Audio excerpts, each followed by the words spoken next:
Hi everyone, this is Lauren coming at you from the Break Zone with a deck tech video covering the Mono Ice deck piloted by Sono to win the Chiba Masters over the weekend.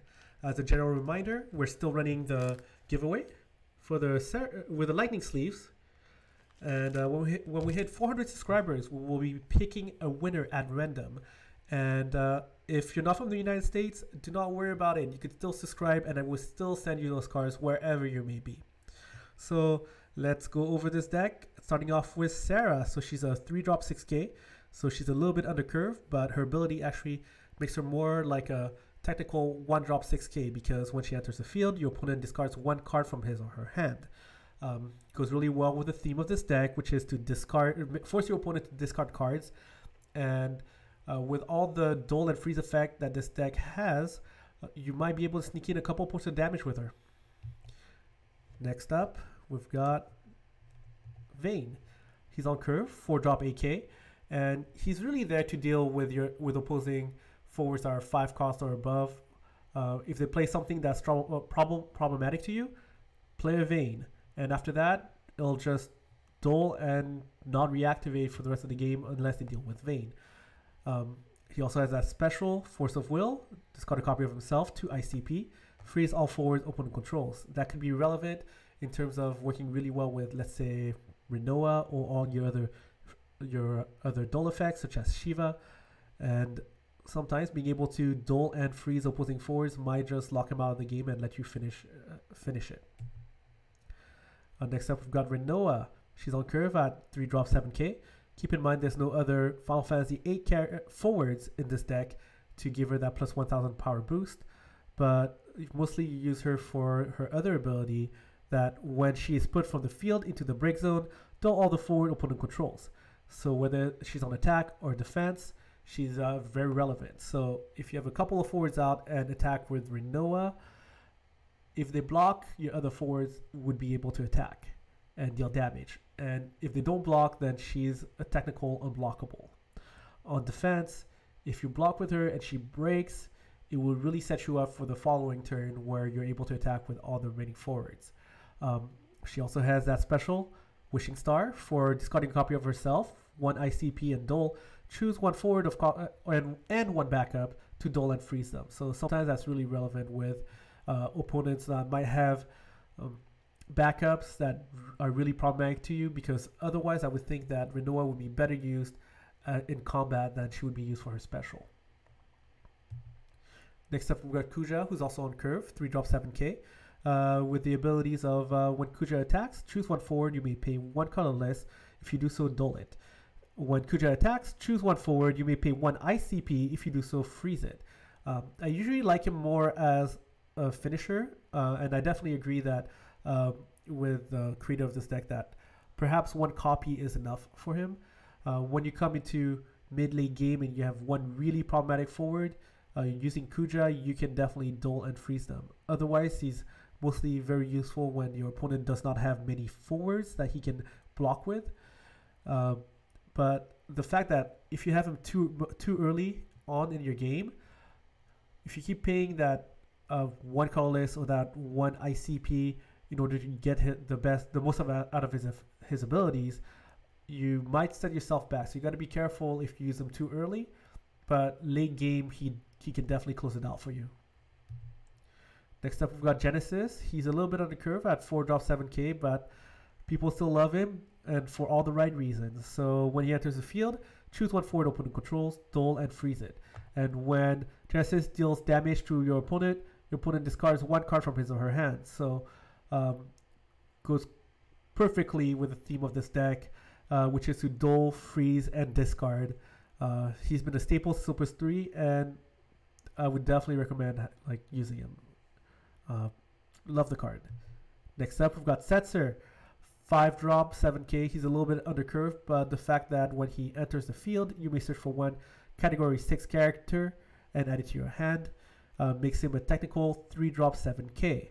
Keep in mind that's character, meaning you can also go pick up a backup such as Gestalian Empire Sid when he comes into play, leading to combos such as Setzer to Sid into Locke, or Celis if you need her. He also has another ability that when he's put from the field into the break zone, choose one forward opponent controls, dole it, and freeze it. So he can be very effective, and he's able to smooth out your game plan by being able to draw all the right cards at the right time. Next up, we've got Celis, who's on curve at 4-drop AK. When Celis enters the field, choose one character, freeze it. And when Celis deals damage to your opponent, choose one dole forward, opponent controls, deal it 4,000 damage. She also has a special ability, Runic. Discard a copy of herself, one ICP, choose one summon, cancel its effect, and activate Celis. So if your opponent is thinking, if you're playing like the mirror match, and your opponent is thinking about, hey, you know what, I'm going to Shiva for the win, Celis can actually go ahead and cancel that summon, reactivate herself, and become a possible blocker. Next up, we've got Locke, who's on curve at 3-drop 7k, and he actually is a huge value card because if you have him properly set up, if you control 2 or more category 6 characters other than Locke when he enters the field, your opponent discards a card from his or her hand. That is very relevant because it's really easy to actually meet that criteria. On top of the fact that when Locke deals damage to your opponent discards one card from his or her hand is just icing on the cake. He also has the special ability Mirage Dive, where you discard a copy of himself so that Locke cannot be blocked this turn. Sometimes you just need that one more point of damage to finish the game, and he might just be enough. Next up, we've got Orphan, 6-drop 9k. He's a little bit under curve, but he's technically 2 Opus 1 Shivas that dole freeze opposing forwards in 1. When Orphan enters the field, choose up to 2 forward opponent controls. Dole them. If you control 5 or more ice characters, freeze them also. And when Orphan attacks, choose one forward opponent controls, freeze it. So with the fact that you're playing a mono ice deck, getting 5 ice characters is not very difficult. I mean, a combination of 4 backups, 1 other forward, and playing Orphan would actually meet that criteria. And then some, actually 4 backups, and just Orphan by itself is 5 ice characters, and that way you can dole and freeze 2 opposing forwards. That's pretty good. And after that, whenever he attacks, being able to freeze an opposing forward will sometimes just, I mean, it's a big body, it's able to deal with blockers, and it's able to keep things frozen down. There's just so much value to this card, and rightfully so. Next up, we've got Emperor, who's on curve, 3-drop 7k.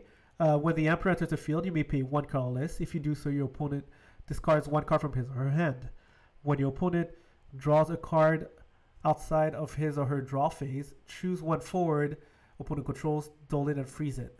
So if your opponent was thinking about, let's say, hitting a fairy off of an EX burst damage, having the Emperor out is completely going to nullify that. Well, it's not going to completely nullify that. They'll still draw a card, and they get to activate a forward, but you'll be able to dole and freeze that forward right after that EX burst. So for the counter to this deck, normally people would think like, oh, okay, well, you're going to try to dole and freeze me and make me discard my cards when I play fairy. That's a complete counter. With the Emperor, it's actually not going to be as useful to run.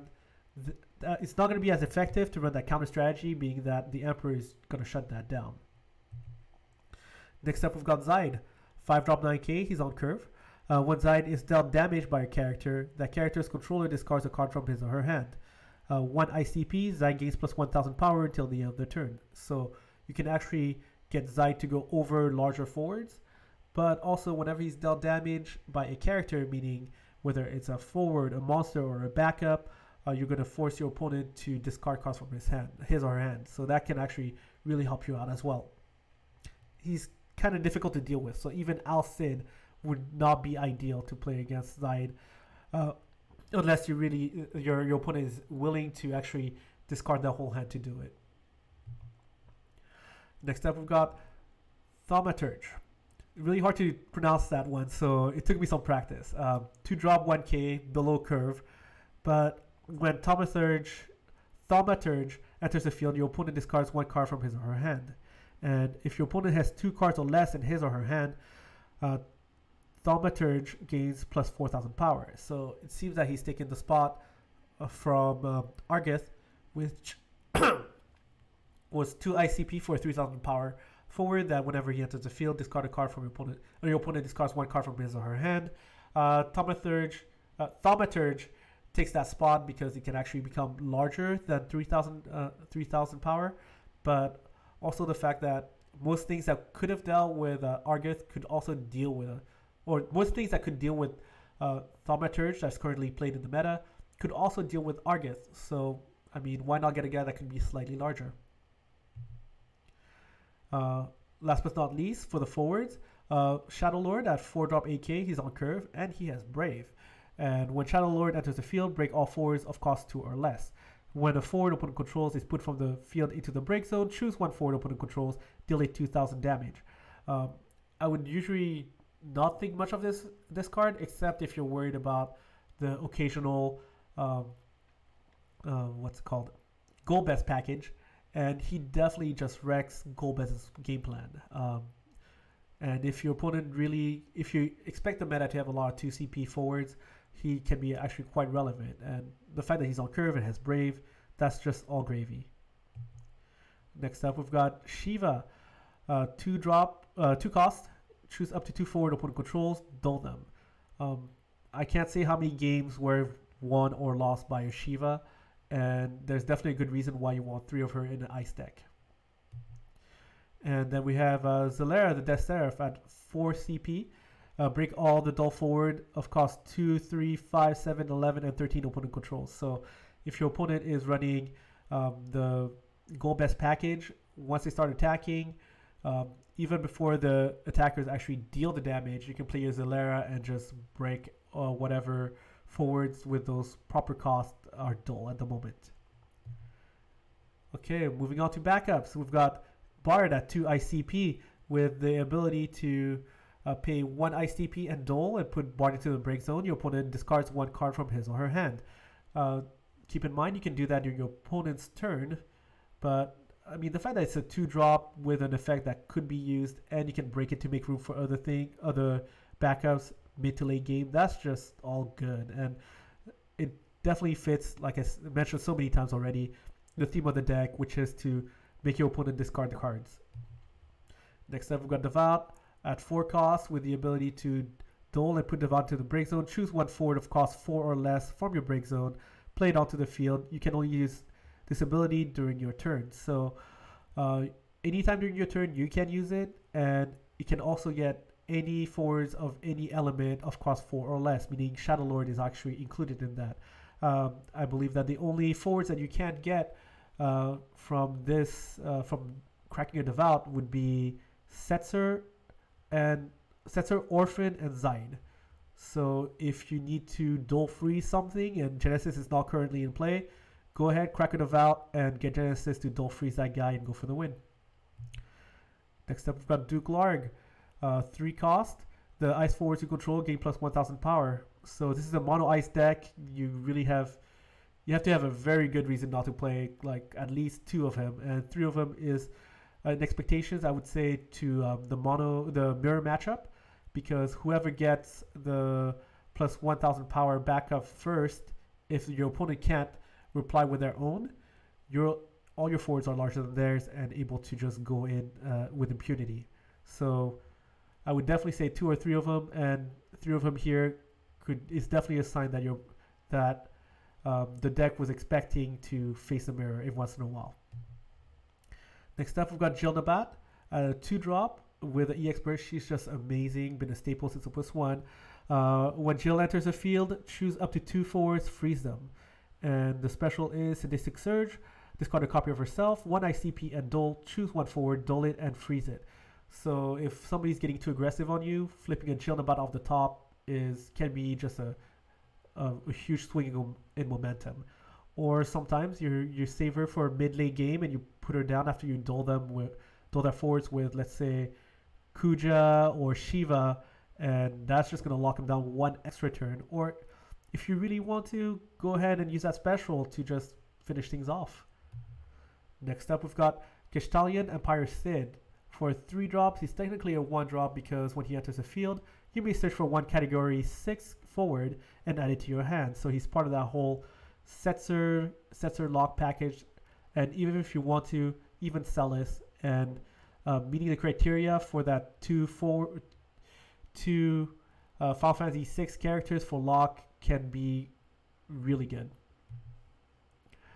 Next up, we've got 2 copies of our Keenest, 2-drop, with the ability to pay 1 ICP and 1 colorless and dull. Select a number, all 4s of that cost cannot attack this turn.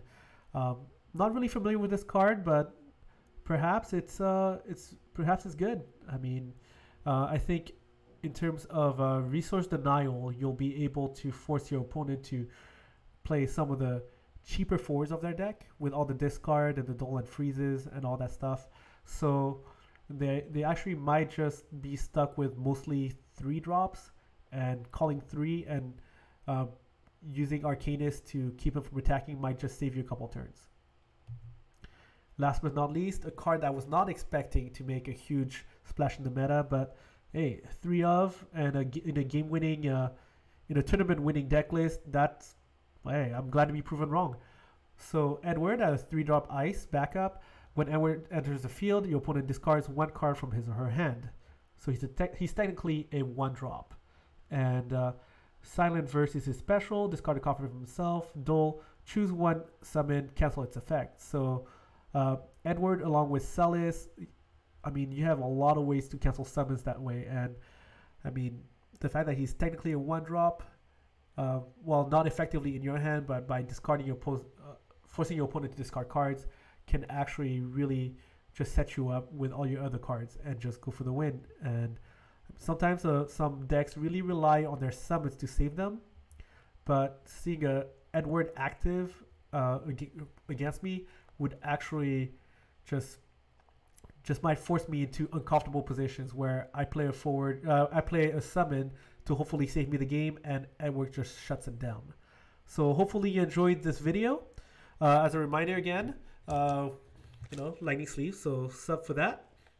And if you have any questions or comments, feel free to put them down below and we'll reply to them accordingly. So thanks again to all of you for watching this video, and thank to magictechgames.com for all the good stuff. I mean, they're there for the sleeves and all the other good stuff for sponsoring us. So feel free to visit that website for singles, and we'll catch you next time.